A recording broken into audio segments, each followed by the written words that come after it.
Assalamu Walaikum. Hello friends, how are you?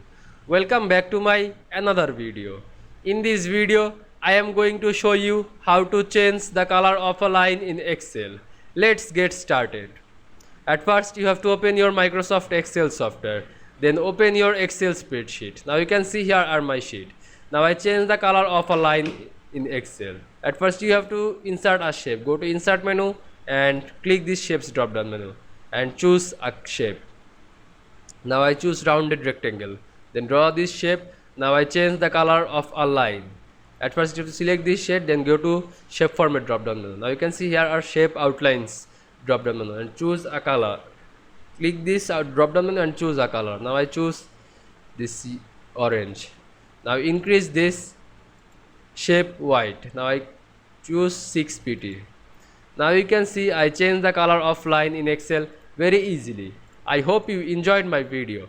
Please like, comment, share and subscribe my channel. Thanks for watching.